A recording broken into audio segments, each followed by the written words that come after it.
sendiri Haji Tekno selaku Ketua Umum PBN asli dari Boyolali. Kali 2023 terkait dengan permohonan audien, kita hanya terfokus terkait dengan seputar P3K, Bapak Ibu.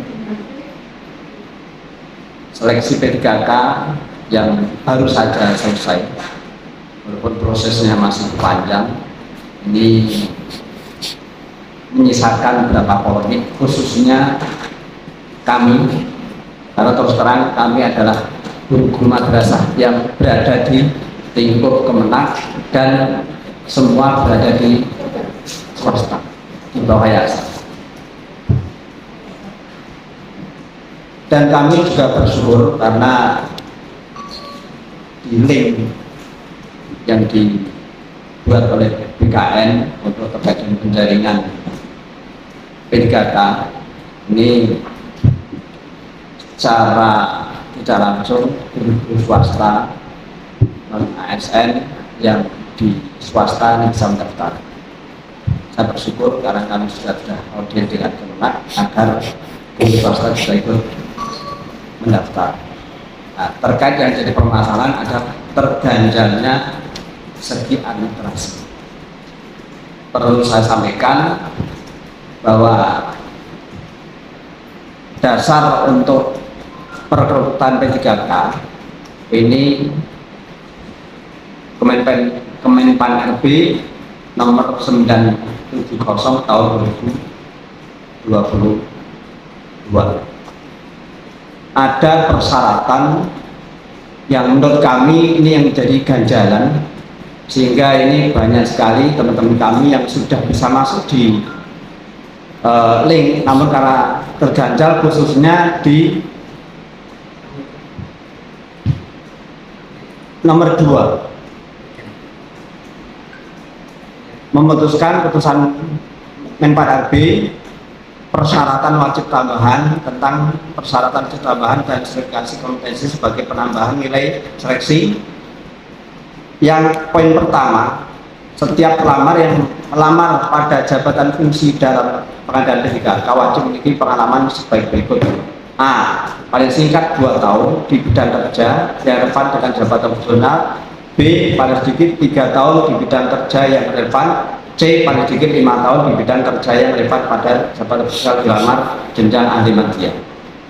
Yang kedua, persyaratan pengalaman sebagaimana dimaksud diktum pertama dibuktikan dengan surat keterangan yang ditandatangani. Ini yang jadi polemik, sehingga banyak sekali guru-guru madrasah yang tidak lolos secara administrasi. A. Persyaratan pengalaman sebagaimana dimaksud pada diktum pertama dibuktikan dengan surat keterangan yang ditandatangani oleh A.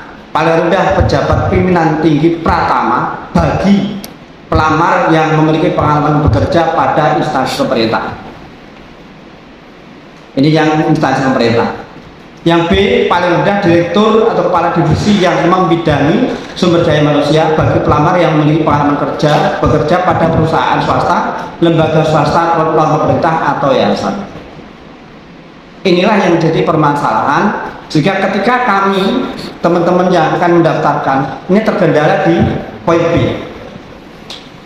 Karena terus terang dengan waktu yang sangat singkat, kalau kami harus meminta surat tanda tangan pengalaman kerja ke direktur atau kepala divisi, minimal ini adalah dari Kanwil Kemenak, ini dengan jangkauan yang sangat luas, dengan waktu yang sangat mepet, dengan birokrasi yang sangat panjang, karena kami harus ke Kemenak Kabupaten diverifikasi dulu, baru nanti ada rekomendasi dari kabupaten ke Kanwil. Belum tentu dalam 1 hari itu kelar, dengan waktunya itu mepet. Ini yang pertama. Jika ini kemarin jadi permasalahan, ada sebagian besar yang kami nekat surat keterangan ditandatangan oleh kepala madrasah atau yayasan. Ada yang sebagian besar juga meminta tanda tangan dari Kanwil. Namun ketika kita meminta Kanwil, maka menjadi pertanyaan, karena kami berada di bawah yayasan, tidak mungkin ini Kanwil memberikan surat atau tanda tangan terkait dengan pengalaman kerja. Ini yang jadi kendala. Ini yang jadi kendala sehingga kemarin banyak sekali teman-teman yang tidak lolos gara-gara ini. Makanya kami mohon untuk adanya kebijakan ataupun merevisi agar yang ada di yayasan ini cukup ditandatangani oleh kepala madrasah karena yang tahu persis ataupun yayasan. Karena kita berada di bawah yayasan. Karena di dalam pengumuman seleksi itu kan ada pelamar dari pelamar umum. Pelamar lainnya adalah pelamar yang tidak masuk kategori angka 1 dan angka 2. Kalau angka 1 kan jelas mereka X, PHK 2. Kemudian pelamar 2 non ASN yang kemarin ada pendataan. Dan kami ini masuk pelamar 3. Yaitu pelamarnya adalah pelamar yang tidak termasuk dalam angka 1 dan angka 2 di atas serta wajib memiliki pengalaman di bidang kerja yang relevan dengan jabatan fungsional yang dilamar sesuai dengan peraturan perundang-undangan. Selama ini sebagai aturan wajibnya, maka selama itu pula guru-guru swasta akan terbentuk di administrasi ini. Ini yang pertama. Jika mohon dari BKN ada kebijakan agar untuk pengalaman kerja khusus guru yang ada di swasta ini cukup ditandatangani oleh swasta. Terbukti Bapak, ada sebagian yang lolos administrasi, tapi ada sebagian besar hampir 90% tidak lolos. Ini kan lucu. Linknya sama, aturannya sama, tetapi kebijakan di lapangan beda. Kami ada di grup, kami dapat laporan dari berbagai macam daerah. Ketika mereka daftar ada yang guru, ini kita bicara di luar konteks XK2, ini guru swasta murni. Jadi ada sebagian yang meloloskan kaitan dengan pendaftaran yang ditandatangani oleh kepala madrasah atau yayasan, tapi ada sebagian besar yang tidak diloloskan karena alasannya bahwa persyaratan tidak sesuai. Ini yang pertama.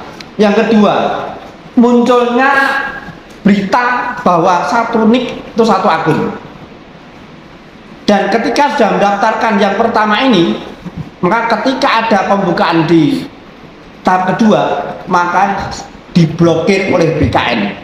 Nah, mohon, apakah benar informasi ini? Kalau nggak benar berarti itu adalah salah satu cara menghalangi guru swasta untuk tidak mendaftar. Mohon maaf, ini mungkin bukan dari BKN-nya, mungkin bukan dari BKN, tapi saya tidak tahu.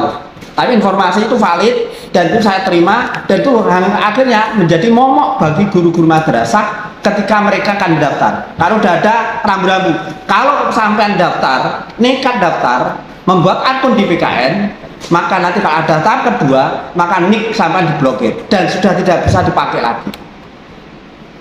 Ini yang dua hal ini yang kadang menjadi momok bagi kami. Pertama terkait persyaratan administrasi yang sesuai dengan Kemenpan RB itu. Yang kedua informasi terkait dengan pemblokiran satu NIK satu akun. Ini yang paling pokok Bapak Ibu. Dan yang terakhir terkait dengan kuota P3K ini memang sudah diajukan, cuma nanti tinggal nunggu dealnya dari Menpan RB. Ini yang pokok yang kami tanyakan saat ini, karena kalau ini tidak clear maka selamanya, mohon maaf, guru swasta yang mengajar di swasta tidak akan bisa masuk dalam link, artinya selalu dan selalu mentok karena administrasi terganjal di aturan Menpan RB itu. Ini yang pokok yang saat ini kami sampaikan, karena kami tidak akan bicara yang lain karena kita sumbernya di sini. Mungkin itu yang sementara kami sampaikan. Mungkin ada tambahan Pak Beni.